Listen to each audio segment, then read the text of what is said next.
Welcome to my channel. ఈ రోజు episode లో రాజ్ ఇచ్చిన ట్విస్ట్ కి షాక్ అయిన కావ్య. అసలు ఇదంతా ఎలా జరిగిందో తెలుసుకోవాలి అంటే ఈ వీడియోను చివరి వరకు స్కిప్ చేయకుండా చూసేయండి. ఇంకా రాజ్ అయితే ఒక్కడే కూర్చుని ఆలోచిస్తూ ఉంటాడు.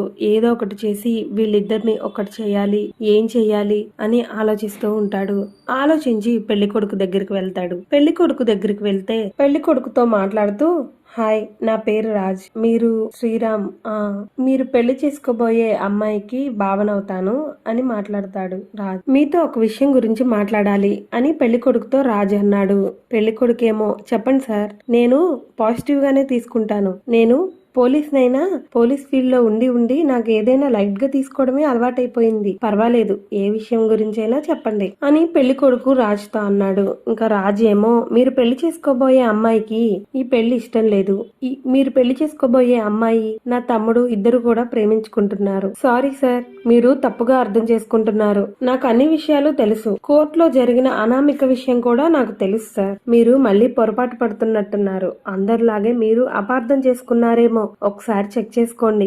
ఇప్పుడే నేను వెళ్లి అప్పుతో మాట్లాడాను. అప్పుకి ఈ పెళ్లి ఇష్టమేనా అని అడిగితే నాకు ఈ పెళ్లి ఇష్టమే అని చెప్పింది అని పక్కకు వెళ్లిపోతాడు. ఇంకా కావ్య వచ్చి, ఏంటి అయిపోయిందా, మీరు చెప్పాల్సిందంతా చెప్పేశారా, ఏం మాట్లాడారు పెళ్లి కొడుకుతో అని కావ్య రాజ్ని అంటుంది. ఇంకా రాజ్ ఏమో, చూడు కళావతి, నేనేదో ఒకటి చేసి నా ప్రయత్నం నేను చేస్తున్నా. నా ప్రయత్నానికి నువ్వు అడ్డు రావద్దు. చూడండి, మీరు ఎలా అయినా ఈ పెళ్లి ఆపాలని చూస్తున్నారు. నేను అలా జరగనివ్వను. నేను ఎలా అయినా ఈ పెళ్లి జరగాలని కోరుకుంటున్నాను అని కావ్య అంటుంది. ఇంకా రాజేమో, చూడు కళావతి, అసలు నీకు బుద్ధి ఉందా? నీ చెల్లెల జీవితం బాగుండాలని కోరుకోవాలి గాని ఇలా అందరిలాగే ఆలోచిస్తూ ఉంటావేంటి? నువ్వు ఎంతసేపు పెళ్లి జరిగిపోవాలి అని ఆలోచిస్తున్నావు గాని అసలు తనకి ఈ పెళ్లి ఇష్టమా లేదా అని ఒక్కసారన్నా ఆలోచించావా అని రాజు ఇంకా గట్టిగా చెప్పి పక్కకు వెళ్లిపోతాడు. ఇంకా మరో పక్క అప్పు ఆ రూమ్ అనుకుని వెళ్లి బయట నుంచుని అప్పు అనుకుని మాట్లాడుతూ ఉంటాడు రాజు. ఇంకా లోపల ఉన్నదేమో కావ్య సైలెంట్ గా వింటూ ఉంటుంది.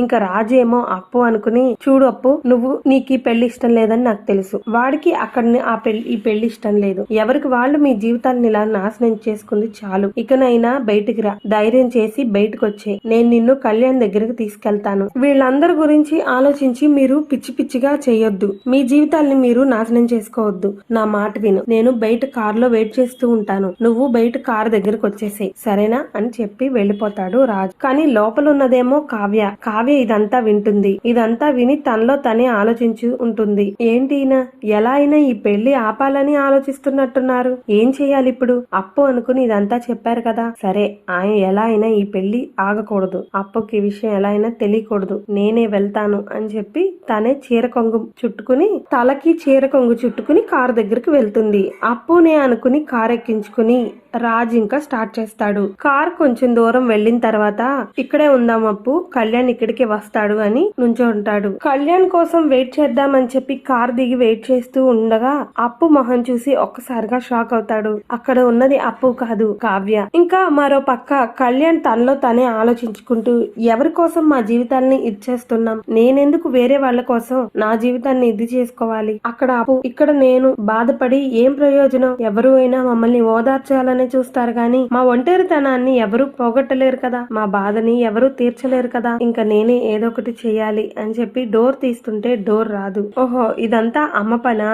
అమ్మే ఇంటికి తాళం వేసి వెళ్ళిపోయిందా? నేను ఎక్కడ బయటకు వచ్చేస్తానో అని తనలో తనే అనుకుంటాడు కళ్యాణ్. ఇంకా ఇందిరాదేవికి ఫోన్ చేసి, కళ్యాణ్, నానమ్మ, ఇంటి తాళం రెండో తాళం ఎక్కడుంది అని అడుగుతాడు. నా గదిలో కబోర్డ్ లో ఉంది నాన్న, చూడు. ఇప్పుడు అదంతా ఎందుకు అని అడుగుతుంది ఇందిరాదేవి. లేదు నానమ్మ, నేను నీకు తర్వాత చెప్తాను, సరేనా, ఉంటానని చెప్పి ఫోన్ పెట్టేస్తాడు కళ్యాణ్ తాళం తీసుకుని బయటికి వచ్చేస్తాడు. ఇంకా మరో పక్క కావ్యని రాజ్ చూసి షాక్ అయ్యి, చూడు కళావతి, నువ్వెందుకు కారెక్కావు అని అడుగుతాడు రాజ్. మీరు ఇలాంటిది ఏదో చేస్తారనే నా జాగ్రత్తలో నేనున్నానండి అని కావ్య అంటుంది. చూడు కళావతి, నువ్వు చేసేది ఇద్దరు ప్రేమికుల్ని విడదీస్తున్నావు, ఇద్దరు జీవితాల్ని నాశనం చేస్తున్నావు. ఈ పాపం ఊరికే పోదు. నేను ప్లాన్ చేసినా నువ్వు అడ్డుపడుతున్నావు. ఎందుకో నాకు అర్థం కావట్లేదు. సరే పద, ముందు మండపానికి వెళ్దాం అని చెప్పి రాజ్ అన్నాడు. ఇంకా ఇద్దరు కూడా కళ్యాణ మండపానికి వెళ్తారు. ఇంకా మరో పక్క పెళ్లి కుమార్తెని తీసుకురండి అని పంతులు గారు చెప్పంగానే స్వప్న వెళ్లి చూడగానే అప్పు కనిపించదు. ఇంకా స్వప్న వచ్చి పెళ్లి కూతురు కనిపించట్లేదు, అప్పు కనిపించట్లేదమ్మా అని చెప్తుంది స్వప్న. అందరూ కూడా కంగారు పడి వెతుకుదాం పదండి అని అందరూ కూడా వెతకడానికి స్టార్ట్ అవుతుంటే ఇంతలో ధాన్యలక్ష్మి వచ్చి ఇంకెక్కడ అప్పు, ఇక్కడ అప్పు కనిపించట్లేదు, అక్కడ కళ్యాణ్ కనిపించట్లేదు, వీళ్ళిద్దరూ ఖచ్చితంగా వెళ్లిపోయారు, నేను అనుకున్నట్టే జరిగింది, నేను ముందు నుంచి అనుకుంటూనే ఉన్నాను వీళ్ళిద్దరూ ఏదోటి ప్లాన్ చేసుకుంటారు అని. ఇదంతా ఈ కావ్య వల్లే, కావ్య ఇదంతా చేస్తుంది కావాలని. మన ముందేమో పెళ్లి చేస్తున్నట్టు డ్రామాలేస్తుంది, మన వెనకాలేమో కళ్యాణ్ కి అప్పుని ఒకటి చేయాలని చూస్తుంది. అందరూ కూడా షాక్ లో ఉంటారు. అప్పు కనిపించకపోవడం ఏంటి అని ఆలోచిస్తూ ఉంటారు. అసలు ఏం జరిగిందంటే అప్పు ఎలా కనిపించట్లేదో ఇప్పుడు. ఇంకా రాజ్ అయితే స్వప్నకి ఫోన్ చేస్తాడు. ఫోన్ చేసి నువ్వు నీ చెల్లెలు కళావతి ఇద్దరు కూడా మీరు మిమ్మల్ని మోసం చేసుకుంటున్నారు, నీ చెల్లెల జీవితాన్ని నాశనం చేస్తున్నారు, అప్పు కళ్యాణ్ ప్రేమించుకుంటున్నారని తెలిసినా కానీ నువ్వు ఇంకా మౌనంగానే ఉన్నావు అని స్వప్నతో మాట్లాడుతూ ఉంటాడు.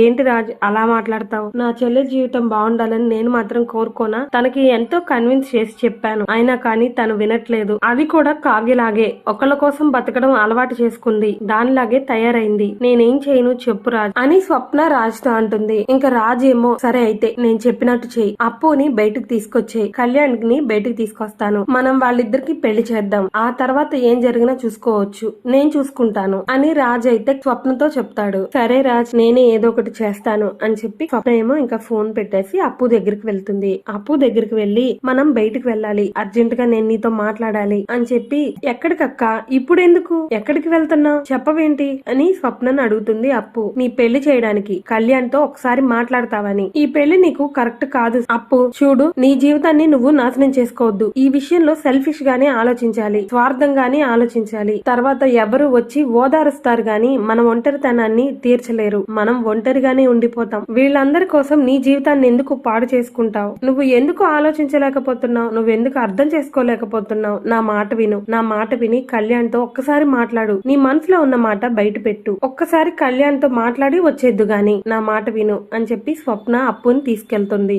ఇంకా మరో పక్క రాజ్ అయితే కార్ లో వెయిట్ చేస్తూ ఉంటాడు. వెయిట్ చేస్తూ ఉండగా అప్పుని స్వప్నని తీసుకుని వెళ్లి గుడి దగ్గరికి వెళ్తారు. ఇంకా కళ్యాణ్ వచ్చి ఇద్దరు కూడా మాట్లాడుకుంటూ ఉంటారు. ఇంకా ఒకళ్ళ ప్రేమ ఒకళ్ళకి తెలుస్తుంది. నువ్వు నన్ను స్నేహితురాలుగానే చూస్తున్నావుగా అని అప్పు అంటుంది. ఏం మాట్లాడుతున్నావు అప్పు, నా మనసులో ఉన్న ప్రేమ నీకు అర్థం కాలేదా, అలాగే నీ మనసులో ఉన్న ప్రేమ నాకు తెలుసు, నువ్వు మీ అమ్మ నాన్న కోసం పెళ్లి చేసుకుంటున్నావు, నేను మా ఇంట్లో వాళ్ళ కోసం మౌనంగా ఉన్నాను, నువ్వు అది ఎందుకు అర్థం చేసుకోలేకపోతున్నావు అని కళ్యాణ్ అన్నాడు అప్పుతో. వీళ్ళిద్దరూ ఇంకా అయిపోయిందా, ఇంకా ఆపుతారా, ముందు పెళ్లి చేస్తాను పదండి అని గుళ్ళోకి తీసుకెళ్తాడు రాజ్. ఏం మాట్లాడుతున్నావు బావా, మాట్లాడతానని చెప్పి పెళ్లి అంటారేంటి, నాకేం అర్థం కావట్లేదు, నేను మా అమ్మ నాన్నని మోసం చేయలేను అని అప్పు అంటుంది. ఏం మాట్లాడుతున్నావు నువ్వు, ముందు మీరిద్దరు పెళ్లి చేసుకున్న తర్వాత అప్పుడేం జరిగినా నేను చూసుకుంటాను, మీ ఇంట్లో వాళ్ళతో నేను మాట్లాడతాను, ఇప్పుడు కావ్యకి ఇష్టం లేకుండా పెళ్లి జరిగింది, స్వప్నకి రాహుల్ కి ఇష్టం లేకుండా పెళ్లి జరిగింది, ఇప్పుడు వాళ్ళందరూ సంతోషంగా లేరా, మేమందరం సంతోషంగా లేమా, మీ కూడా కొన్ని రోజుల తర్వాత గొడవలు అనేవి సర్దుమణుగుతాయి, ఏం జరిగినా నేను చూసుకుంటాను, ముందు పదండి అని చెప్పి గుడికి తీసుకెళ్లి పెళ్లి చేస్తాడు. పెళ్లి జరిగిన తర్వాత మండపానికి తీసుకెళ్లగానే కావ్య ఒక్కసారిగా షాక్ అవుతుంది.